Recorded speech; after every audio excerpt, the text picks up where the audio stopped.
ఈ నిమిషము ఇప్పుడు చిట్యాల్లో పుల్లా రవితేజ జర్నలిస్ట్ ఏ జర్నలిస్ట్ మీద దాడి చేసిన విచక్షణ రహితంగా పాశవికంగా ఆటవిక దాడి అయితే చేసిండ్రో ఆ దాడిని సమాజానికి చూపించేసి దాని వివరాలు చెప్పే ప్రయత్నంకు తనను వాళ్ళ ఇంటి ముంగట ఈ నిమిషం పోలీసు వాళ్ళు ప్రహార ఉన్నది. ఆ పోలీసు ప్రహార ఒక్కసారి నేను మీకు చూపిస్తా, జర ఒక్కసారి చూడుండ్రి. ఆయన మొత్తం గల్లీ గల్లీ మొత్తం ఇంటికాడ మొత్తం పోలీసు వాళ్ళని పెట్టిరు. ఇది పోలీస్ వ్యాను. వీడికి వస్తాడేమో అని, ఈ మీటింగ్కి వస్తాడేమో అని ఆయన రాకుండా కట్టడి చేసేందుకు చూసిండ్రా, కనబడుతుందా వీడియో అంతా? జర చూడుర్రి, గట్టిగా చూడ్రి. బండి నెంబర్లు కూడా ఉన్నాయి దాని మీద. రవితేజ చిట్యాల వాళ్ళ ఇంటికాడ పోలీసు వాళ్ళు ఆయన రాకుండా, ఇప్పటి నుంచి కాదు ఇది, నిన్న మధ్యాహ్నం నుంచి గల్లీ గల్లీ మొత్తం దాన్ని కట్టడి చేసేసి పురుగు పోనీయకుండా రాత్రి అయితే మొత్తం రోడ్డు మీద ఉండి ఆ వాడకట్టలో కూడా పోనీయకుండా.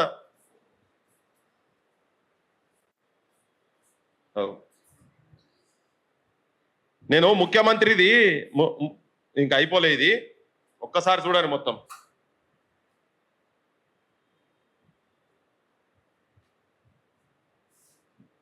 ఈ మధ్య ముఖ్యమంత్రి మాట్లాడింది నేను ఒకటి చూపించదలుచుకున్నా మీకు. వచ్చేసి వీళ్ళు మాటలు ఒకటి మాట్లాడతారు, చేతలు ఒకటి చేస్తారంట.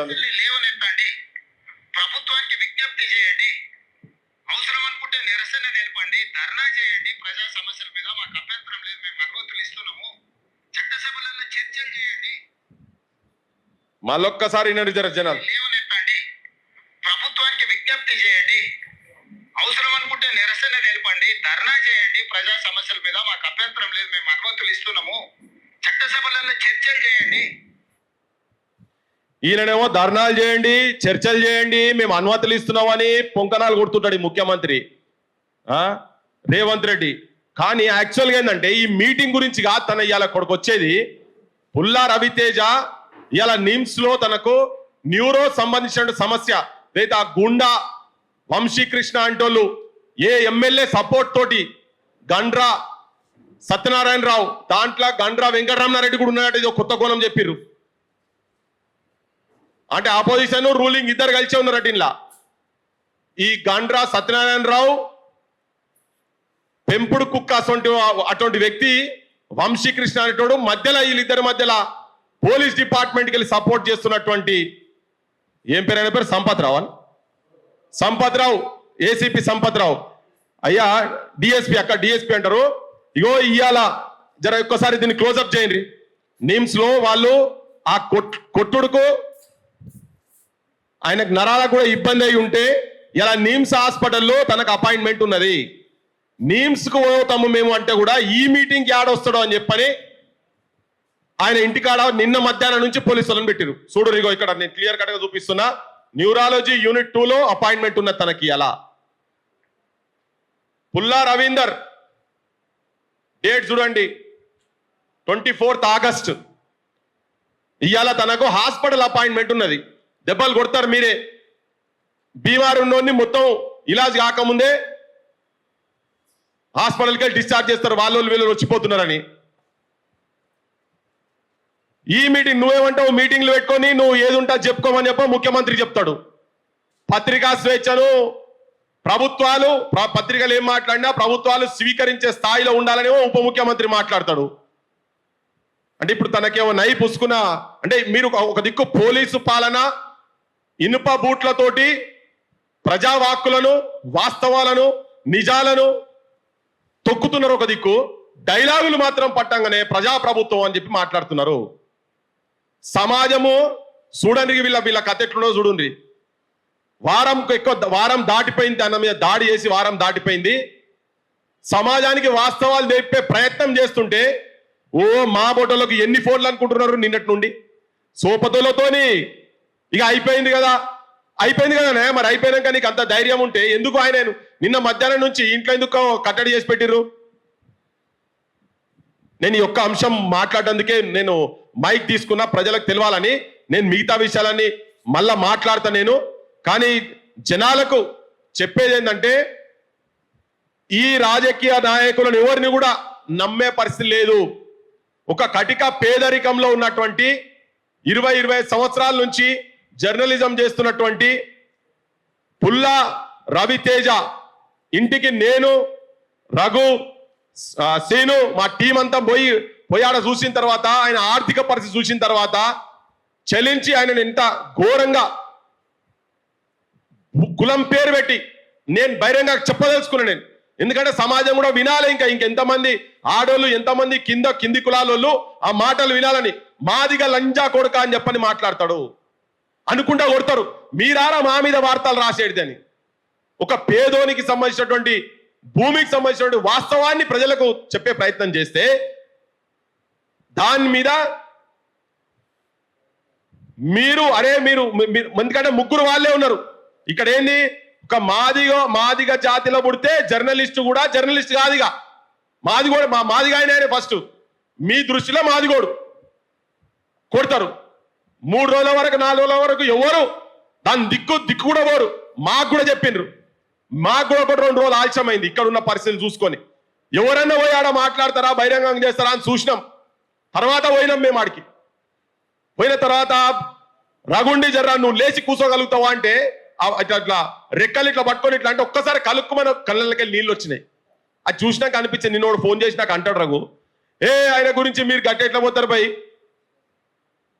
ఆయన ఏదో చెప్పిండు స్నానం ఇట్లా బయట చేస్తుంటాడు. అరే ఆయన బాత్రూములు లేవు ఆయన ఇంట్లో, 2 రూమ్లు ఉన్నాయి, లేకుంటే బదాట్లా చేస్తారు. గది బతుకోవాలది. ఆయన క్యారెక్టర్ అసాసిన్ చేసే ప్రయత్నం చేస్తున్నారు. దిక్కు ఈ దుర్మార్గుడు ఎవడైతే ఈ వంశీ అనేటోడు ఉన్నాడో, ఈయన మాట్లాడుతున్నాయి ఇక వంశీ అనేటోడు ఎవడెత్తున్నాడు, వంశీ కృష్ణ అంటాడు ఎవడెత్తున్నాడో, అతను ఇంతకు ముందే ఈ ప్రభుత్వం వచ్చిన తర్వాత కూడా SC అట్రాసిటీస్ కింద జైలు పోయి వచ్చినాడు. ఆడికెళ్ళి వచ్చిన వాళ్ళు చెప్పాలి 14 రోజులు. అంటే వీడు హ్యాబిచువల్ క్రిమినల్. ఈ కొత్తగా మాట్లాడేటోడు కాదు ఈయన. ఇంతకుముందు కూడా మాట్లాడండి ఈయన. ఇంతకుముందు కూడా దళితులను కులం పేరు పెట్టి తిడితేనే తీసుకుపోయి SC అట్రాసిటీస్ కింద 14 రోజులు పోయిండు. ఇప్పుడు మళ్ళా అంటే కింది కులాలోళ్ళు అంటే, కష్టజీవులంటే, పేదోళ్ళంటే ఎంత చిన్న చూపు ఉన్నది ఈ వ్యక్తికి. అతన్ని కాపాడేటందుకు నిన్న పోలీసు వాళ్ళు సరెండర్ చేస్తారు, పత్రికలలో సరెండర్ చేస్తారు, వార్తలు వస్తాయి, కానీ ఫోటో ఉండదు అనేది. చిల్లరగాన్లు జేబు కత్తిరించేటోళ్ళు కాడికెళ్ళి చిన్న తప్పులు చేసినా పెద్ద ఫోటోలు పెట్టి సరెండర్ చూపించుకుంటారు కదా పెద్దోళ్ళు కూర్చొని స్టేజ్ల మీద. మరి ఇంత పెద్ద దుర్మార్గం చేసి రెండోసారి చేసి అదొక జర్నలిస్టును ఇంటికి పోయి దాడి కూడా మామూలు దాడి కాదు అది. అన్నం వండుకునే పొయ్యిని కాడికెళ్ళి కింద వారేసిర్రు, ఫ్రిడ్జ్ని కింద వారేసిర్రు, చిన్న టీవీ ఉంటే టీవీ వల్ల కొట్టిర్రు, అద్దాలు వల్ల కొట్టిర్రు, చిందర వందర చేసిర్రు. రౌడీగాన్లను గట్వంటోళ్ళని అంటారు. రౌడీ సీటర్లు అంటే గట్వంటోళ్ళే. నా మీద రౌడీ సీటర్ ఉన్నది ప్రూవ్ చేస్తారా అని మీరందరూ పోలీసు వాళ్ళు అందరూ ఒకటే ఉన్నారు. నేను పేపర్లో వచ్చింది నాకు వార్త ఫోటో ఉండదు దాంట్లో. అంటే ఇప్పటికీ కూడా పోలీసు వాళ్ళు ఆయనను ఆయన ఐడెంటిటీని ఆయన ఇంకా కాపాడే ప్రయత్నం ఇప్పుడు ఈ నిమిషం వరకు కూడా చేస్తున్నారు. మీకు అంత ప్రేమేంది భయ్? దీనిలో బరాబర్ 200% 200% ఎమ్మెల్యే అందులో కలిసి ఉన్నాడు. ఆయనే ఇషారాలతోనే నడుస్తున్నది. నేను కాంగ్రెస్ పార్టీలో నడుస్తున్న బాగా డిసిప్లినరీ కమిటీలు, డిసిప్లినరీ యాక్షన్లు ఇప్పుడు వస్తున్నాయి కదా, చేస్తున్నారు కదా మీరంతా. ఈ డిసిప్లినరీ వాళ్ళందరూ నేనేమడుతున్నా అంటే, ఒక జర్నలిస్టు, మాదిగ జర్నలిస్టును మీద నీ కాంగ్రెస్ పార్టీ ప్రధాన కార్యదర్శి, భూపాలపల్లి జిల్లా ప్రధాన కార్యదర్శి, ఇది రెండో క్రైమ్. మళ్ళా పార్టీ పేరు పెట్టి నకిలీ మీడియా, నకిలీ మేధావులని మాట్లాడతారు. నీ ముఖ్యమంత్రి గడ్డి వీక్ వచ్చిండు. ఎలక్షన్ల ముందు రఘు దగ్గరకు ఒక రోజు మొత్తం రఘుతో తిరిగిండు. రఘు వచ్చిండు ఆడికి నకిలీ మీడియానా? సీని దగ్గరకు వచ్చిండు. నీ పార్టీ ఓడు రఘు దగ్గరకు వచ్చి ఇంటర్వ్యూలు చేస్తలేరా? వాళ్ళందరూ నకిలీ మీడియానేనా? ఆయన పేరేంది? మన దగ్గర ఇంటర్వ్యూలోకి వచ్చేటోళ్ళు కాంగ్రెస్ వాళ్ళు 2-3 పేరు చెప్తారా? అద్దంకి దయాకర్ జర ఇనాలే మరి మీరందరూ నకిలీగాన్లా అసలీగాన్లా తెలియదు మాకు. మరి కాలువ సుజాత పేరు చెప్పు, జర 4-5 పేరు చెప్పు నాకు. సడన్గా వస్తలేవు. బాలమూరి వెంకటట, శ్యామ రామ్మోహన్ రెడ్డి, ఇంకా శ్యామల కిరణ్ కుమార్ రెడ్డి, వీళ్ళందరి బాసు రేవంత్ రెడ్డి. రేవంత్ రెడ్డి ఒక రోజు మొత్తం పాదయాత్రలో పట్టుకొని పోయిండు కదా. అంటే ఇప్పుడు మన తొలి వెలుగు అనేది నకిలీయే, నీకు కాలోజీ నకిలీలే, ప్లస్ టీవీలు నకిలీలే, టైమ్స్ న్యూస్ టైమ్స్ నకిలీలే, ఇక అన్ని ఉన్నాయని TS3 నకిలీలే, అన్ని నకిలీలే నీకు.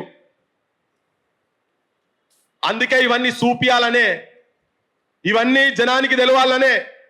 ఇప్పుడు కాంగ్రెస్ వాళ్ళు ఏం చెప్తారో, ఆయన మీద ఏం యాక్షన్ తీసుకుంటారో. నీ కాంగ్రెస్ ఎమ్మెల్యేకు ముఖ్యమంత్రి సపోర్ట్ ఉన్నది. అసలు ఫస్ట్ మీరు ఆ గుండా భాష మార్చాలి. రేవంత్ రెడ్డి అసెంబ్లీలో అదే మాట్లాడతారు, ఈ తొండలు జొర్రిస్తా నిన్న మొన్న కూడా మాట్లాడిండు. ఆయన ఎమ్మెల్యేలు కూడా మాట్లాడతారు ఒక్కొక్కరిని నరుకుతామని. అంటే ఈ నరుకుడు భాషనే మీరు మా మీద కూడా గదే చేస్తారా? అయ్యా మా సొంటోళ్ళని కూడా గదే చెప్తున్నారా మీరు? మీ ఎమ్మెల్యేలు పోలీసు వాళ్ళు కొంతమంది, నేను మొత్తం అంటలేను, కేసులు పెట్టిర్రు, SC ST అట్రాసిటీస్ కేసు పెట్టినాం కదా, పెట్టిండ్రు. ఎందుకు అరెస్ట్ చేయలే? అసలోని ఏదో అసలు పిసల్గయా నకిలీ పసగయా లెక్క ఉన్నది. నకిలీగా అందరు తీసుకుపోయి లోపల పెట్టిర్రు, అసలు మాత్రం అరెస్ట్ చేస్తే లేకుండే. మరి మేము పోయినాక తెల్లారే DSPని మార్చిర్రు. మరి ఎందుకు మార్చిండ్రా? మీరు కరెక్ట్గా అనుకునేది ఉంటే. ఆయన గత ప్రభుత్వంలో DSP ఉంటాడు ఆడ, ఇప్పుడు కూడా DSP ఉంటాడు మళ్ళా ఈ గవర్నమెంట్ వచ్చినాక కూడా. నేను మొన్న చెప్పినా మళ్ళీ చెప్తున్నా, సగం బస్తోళ్ళు రాజ్యం వెళ్తుర్రు, రాష్ట్రంలో సగం బస్తా అన్నం వండితే ఆ సగం బస్తాలో కూడా మళ్ళీ ఇంకా కొంతమంది తినేంత మిగులే కులం వెలుమ కులం అని చెప్పని ముఖ్యమంత్రి మాట్లాడిండు. మరి అలా ఉన్నోళ్ళు మొత్తం వాళ్ళే ముగ్గురు. ఇక వాళ్ళ రాజ్యం ఎట్లునో చూడుర్రి. మేము ఈ మీటింగ్ పెట్టింది కూడా చాలా మందికి అనిపించచ్చు, మేము ఒక్కటే మెసేజ్ ఇక్కడి నుంచి ఇయ్యదలుచుకున్నాం. పృథ్వీరాజ్ గా మేమందరము, క్రాంతి దళ్ గా మేమందరం కూడా, జర్నలిస్ట్ గా కూడా ఉన్న వాళ్ళందరం ఒక మెసేజ్ ఇయ్యదలుచుకున్నాం. ఏంటంటే తెలంగాణలో ఏ మారుమూల గ్రామాలనైనా, ఏ సంధిలనైనా, ఏ పొక్కలనైనా తెలంగాణలకు అన్యాయం జరిగిన, దుర్మార్గం జరిగిన, రాజ్యం వాళ్ళ మీద పాశవిక దాడులు చేసిన, పోలీసోళ్ళు చేసిన, ఎవరు చేసినా, ఏ సంఘాలు ఉన్నా లేకున్నా క్రాంతి దళ్ ఉంటది, పృథ్వీరాజ్ ఉంటాడు, మేమందరం అక్కడ ఉందామని చెప్పి భరోసా ఇచ్చేటందుకు చెప్పెట్టినాం ఈ మీటింగు. అది ఆంధ్రోళ్ళు వచ్చి ఇక్కడ మన కేవీఆర్ని తీసుకుపోయినా ఎవరైనా కానీ దీంట్లో ఒక నలుగురం చచ్చిపోయినా మంచిదే, ఇది కూడా చెప్పదలుచుకున్నాం మేము. కానీ ప్రజల పక్షాన ఇలా చాలా మంది ఉన్నారు, బయట చాలా మంది ఉన్నారు. నేను చాలా మందితో మాట్లాడినా, కొంతమంది బెంగళూరులో ఉన్నారు, కొంతమంది ఇక్కడ ఉండి బిజీగా ఉన్నారు. వాళ్ళ అంతర్గంగా ఏమున్నదో నాకు తెలియదు. నేను అందరినీ పాజిటివ్గానే చూస్తున్నా. నాగేశ్వర్ సార్ కూడా ఫోన్ చేసిన, మెసేజ్ పెట్టిండు. ఆయనే తనకు ఇబ్బంది అయినప్పుడు ఇక్కడనే కూర్చొని ఇదే ప్రెస్ క్లబ్ లో మాట్లాడినాం. నాకు ఒక మెసేజ్ పెట్టిండు, నేను కలెక్టరేట్ లో ధర్నా ఉన్నదని. స్వాగతిస్తున్నాం, తనను కూడా స్వాగతిస్తున్నాం. కానీ ఈ మెసేజ్ చాలా క్లియర్, సీన్ చెప్పినట్టు క్లియర్ గా చెప్పదలుచుకున్నాం. ఏంటంటే ప్రొఫెసర్ నాగేశ్వర్ గారైనా ఇంకెవరైనా కింద క్షేత్రస్థాయిలో ఉన్న మామూలు పల్లెలనైనా ఎవరికి ఇబ్బంది ఉన్నా మాకు మాత్రం తెలిస్తే, అది న్యాయబద్ధంగా కనుక ఉంటే బరాబర్ మేము అక్కడికి పోతాము. ఇంకొక విషయం అంటే కొత్త విషయాలు ఈయన గురించి, పుల్లా రవితేజ గురించి మాట్లాడతారు. ఆయన ఇంతకుముందు నక్సలైట్ల లెటర్లు తీసుకొచ్చేది. అరే నక్సలైట్ లెటర్ ఏందని, ఆయన బంధుకులు పట్టుకున్న వాళ్ళతోనే మీ ముఖ్యమంత్రులు ఫోటోలు దిగుతారు. ఇప్పుడు ఇంకా లెటర్లు పట్టుకొని పోస్టర్లు వేస్తే మేము అప్పుడు ఇరిపియలేదా? మేము అప్పుడు ఆయనకి ఆ బ్యాక్గ్రౌండ్ వేరే ఉన్నది. మరి వీళ్ళ బ్యాక్గ్రౌండ్ ఏమున్నా చెప్పరాదు. మరి ఈయన బ్యాక్గ్రౌండ్ ఏంటిది?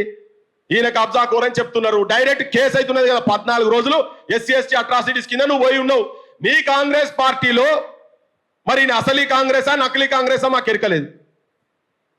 ఆ ఎమ్మెల్యే మేము పోయేదాకా ఒకటి ఉన్నాడు, ఇప్పుడు ఎమ్మెల్యేనే డైరెక్ట్ లోకల్ కాంగ్రెస్ వాళ్ళకి చెప్పి ప్రెస్ మీట్లు పెట్టుర్రి, ఈ కేసుకు ఆయనకు ఏం సంబంధం లేదు అని చెప్పి ప్రెస్ మీట్లు పెట్టండి. గండ్ర సత్యనారాయణ రావు అంటే ఆయనే ఫత్వా దారి చేస్తున్నారు. కొంతమంది పెట్టలే. మేము చెప్తున్నాం, ఇట్లా చేసేటోళ్ళు మీరు లోపటోటి ఉండి బయటకోటి చేసే మీ అందరినీ థరోగా ఎక్స్పోజ్ చేస్తాం. ఇలా నిజంగా మెయిన్ స్ట్రీమ్ ఛానల్ ఏది రాలే. ప్రెస్ క్లబ్ లో మీటింగ్ పెట్టిన తర్వాత ప్రెస్ లో పనిచేస్తున్నటువంటి వ్యక్తి మీద రాత్రి పూట భార్యాభర్తలు ఇద్దరే ఇంట్లో ఉండంగా 10-10:30కు గుండాగాన్లు పోలీసుల సపోర్ట్ తోటి వచ్చి విచక్షణారహితంగా కొట్టి కింద పడేసి తొక్కి భార్య అడ్డం వస్తే భార్య కుతికే బట్టి, నోరు బట్టి, ముక్కు బట్టి, ఆడోళ్ళ మీద చేయబడద్దు, ఆడోళ్ళ మీద చేయబడి ఇట్లన్నీ చేస్తే మేము దాని మీద పోయి మాట్లాడితే మీరన్న పెట్టాలి కదా, ఎవడన్నా వారం రోజుల నుంచి మీరన్న పెట్టాలి కదా. ఎవరు మాట్లాడలే మరి మీరు. మేం పెడితే మీ ఛానల్ ఒక్క ఛానల్ కూడా రాదా? వెంకటకృష్ణ గారు ఒక చర్చల నేను బహిరంగంగానే మాట్లాడుతున్నాను, ఇంకా బహిరంగంగానే మన మధ్యలో జరిగింది కాబట్టి ఏడ సమస్య ఉన్నా మేము వస్తామని చెప్పని. మీకు ఆంధ్రాలో రేవంత్ రెడ్డిని స్విగ్గీ బాయ్, జొమాటో బాయ్ అన్నందుకు అరెస్ట్ చేసిన దాని మీద చర్చ పెట్టిరు కదా. ఇలా నేను అడుగుతున్నాను మిమ్మల్ని, నువ్వు ఆ రోజు చెప్పినావు నువ్వు ఏడ సమస్య ఉన్నా చెప్పు అని.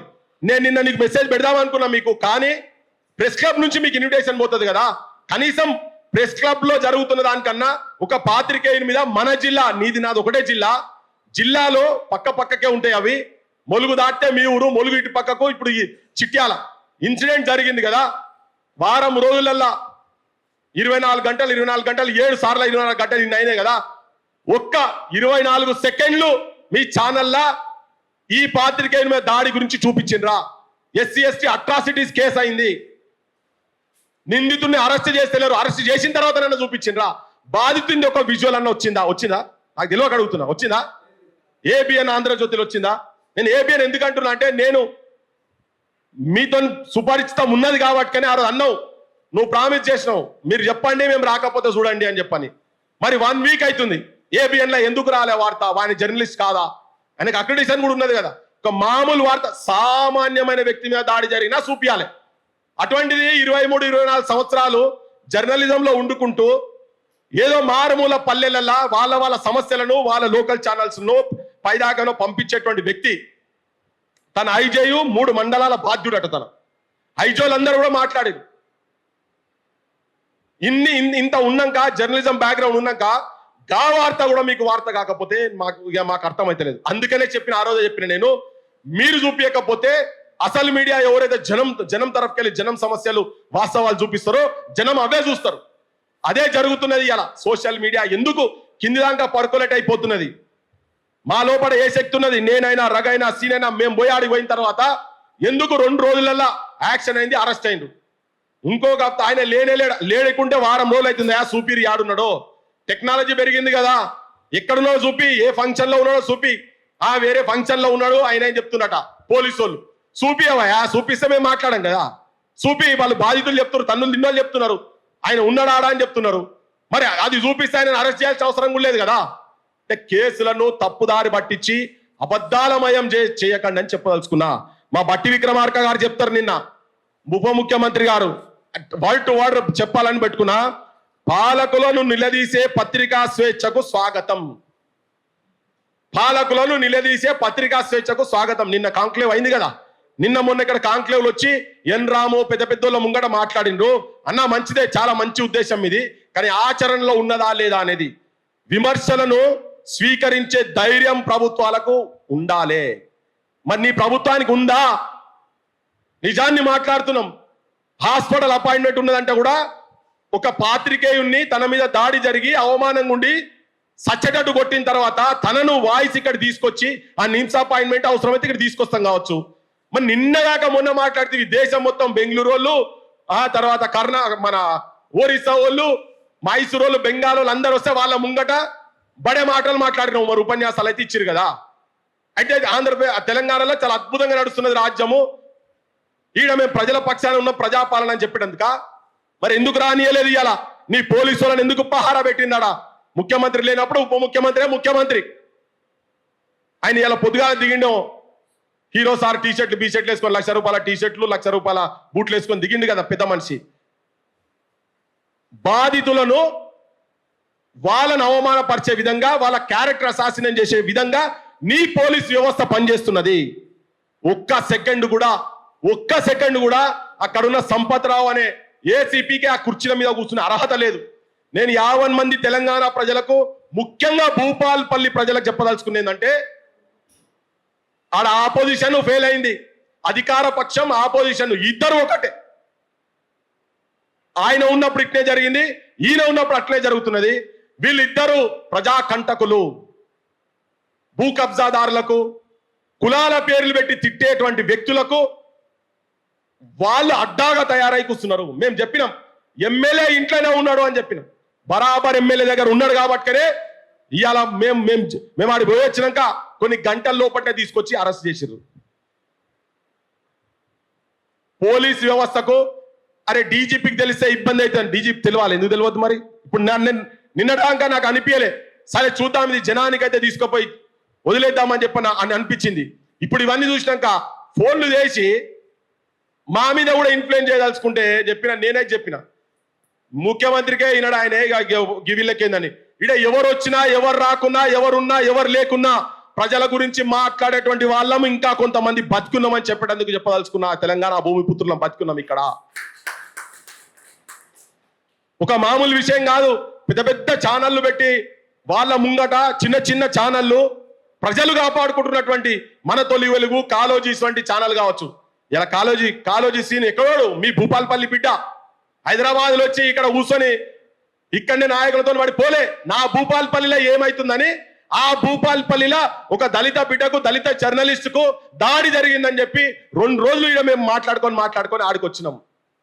ఇట్లా ప్రతి ప్రాంతంలో ఒకరొకరు ఉన్నారు.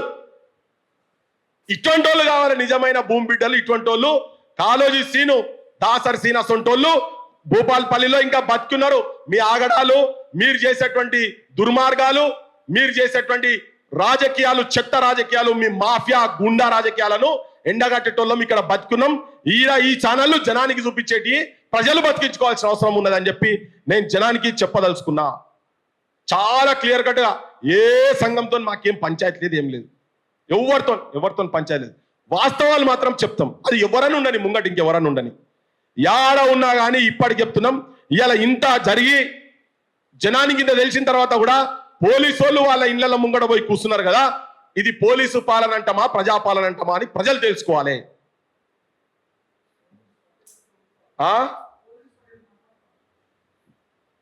పోలీస్ పటేల్ మన్వన్ పాలన అంటే మరి ఆయన వాళ్ళు ఏం పట్టేళ్ళు మనకైతే తెలియదు. కానీ ఈయన మాత్రం ఇంతకుముందు గడిల పాలన అన్నాడు, ఇప్పుడు జూబ్లీహిల్స్ గడిలోకి వెళ్ళి నడుపుతున్నాడు. ఈయన దాన్న శివరెడ్డి భాయ్ గడిల పాలన నడుపుతున్నాడు. ప్రజలకు స్పష్టంగా చెప్పదలుచుకున్నా, ఈ వేదిక మీదకెళ్ళి తెలంగాణలో ఏ జర్నలిస్ట్ మీద పడ్డా, ఏ జర్నలిస్ట్ మీద చెయ్యి పడ్డా, అది చిన్న ఛానలా పెద్ద ఛానలా, అది ఎంట్రీ అయిన ఛానలా ఎంట్రీ కాదు. ఇక నువ్వు నీ యూనివర్సిటీలలో డిక్షనరీలలో ఆక్స్ఫర్డ్ డిక్షనరీలలో చూసుకుంటే అది తెలుస్తా చెప్తారు. నీ డిక్షనరీలో ఏ ప్రాంతం ఏ యూనివర్సిటీ డిక్షనరీ జర్నలిజం ఏందో ఒకసారి చదువుకో. నువ్వు ఆడిదాకా పోయొచ్చినావు కదా, లండన్ కూడా పోయొచ్చినావు కదా, చదువుకో. ఎవరి మీద దాడి జరిగినా, సామాన్య ప్రజల మీద దాడి జరిగినా, తెలంగాణ అస్తిత్వం మీద, తెలంగాణ ఆత్మగౌరవం మీద ఎవరన్నా దుర్మార్గులు చెడు కన్ను చూసినా వాళ్ళని ఎక్స్పోజ్ చేస్తాం తెలంగాణలో చెప్పదలుచుకున్నా.